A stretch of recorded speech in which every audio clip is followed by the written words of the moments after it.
And guys 2 days RRBPO-ஓட எல்லா ஷிஃப்ட்ஸும் முடிஞ்சிருக்கு, 8 shift முடிஞ்சிருக்கு. So finally expected cut of என்னவா இருக்கும் அப்படின்றது தான் இந்த வீடியோவில் நம்ம பார்க்க போகிறோம். ஸோ வீடியோக்குள்ளே போகலாம். அண்ட் போகிறதுக்கு முன்னாடி நம்மளோட கனிஷியனாலஜிக்ஸ் அப்ளிகேஷனில் IBPS-PO நோட்டிஃபிகேஷனுக்கான ஆஃபர்ஸ் போயிட்டுருக்கு, வேணும்னா யூஸ் பண்ணிக்கோங்க.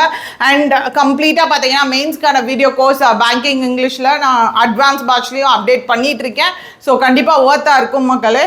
ஸோ இது என்ன அப்படின்னா லாஸ்ட் இயர் 2023 வந்து வேகன்சிஸ் 33 இருந்துச்சு. ஸோ அதுக்கு பார்த்தீங்க அப்படின்னா 50.75 கட் ஆஃப் நம்ம தமிழ்நாட்டுக்கு இருந்திருக்கு. ஸோ இப்போது 2024 அண்ட் 110 வேகன்சிஸ் இருக்குது. பேட்டர்ன் பொறுத்த வரைக்கும் வந்து ரொம்ப டிஃபிகல்ட், லாஸ்ட் இயரோட ரொம்ப வேரியேஷன் இருந்துச்சு அப்படின்ற மாதிரி கிடையாது. லாஸ்ட் இயர் என்ன மாதிரி கேட்டிருக்காங்களோ ஒரு ஷிஃப்ட்டில் கஷ்டமாக இருந்திருக்கு, ஒரு ஷிஃப்ட்டில் பார்த்தீங்க அப்படின்னா ரீசனிங் ஈஸியாக இருந்திருக்கும், ஒரு ஷிஃப்ட்டில் ஆப்டி அப்ரோச் பண்ணுற மாதிரி இருந்திருக்கும், ஒரு ஷிஃப்ட்டில் வந்து ஆப்டி ரொம்ப கஷ்டமாக இருந்திருக்கு. ஸோ இந்த மாதிரி மாற்றி மாற்றி தான் கேட்டிருந்துருக்காங்க. ஸோ அதனால பார்த்தீங்க அப்படின்னா கண்டிப்பாக இதுக்கு வந்து எக்ஸீட் ஆகாது. உங்களுக்கு 50 ± 2 தான் இந்த ரேஞ்சில் தான் கண்டிப்பாக இருக்க வாய்ப்பு இருக்குது. பிகாஸ் நம்மளுக்கு 33 எங்கே இருக்குது, 110 எங்கே இருக்குது. ஸோ 3 times அதிகமாக இருக்குது. ஸோ கண்டிப்பாக பார்த்தீங்க அப்படின்னா இந்த ரேஞ்சுக்குள்ளே தான் இருக்க போகுது. அண்ட் குட் அட்டம்ப்ட்ஸ் நேற்றே சொல்லியிருந்தேன். அது மட்டும் இல்லாமல் பார்த்தீங்க அப்படின்னா நீங்கள் ஒரு 46 or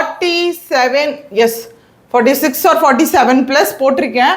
அக்யூரசி மெயின்டைன் பண்ணியிருக்கேன் அப்படின்னா கண்டிப்பாக படிக்க ஆரம்பிச்சிருங்க. மெயின்ஸ்க்கு 45 சொல்லலாம், ஒரு 45+ அப்படின்றதே. ஆனால் வந்து 100% அந்த 40 to 48க்குள்ளே நீங்கள் அட்டெம்ப்ட் கொடுத்துருக்கீங்கன்னா 100% அக்யூரசி இருக்கணும்.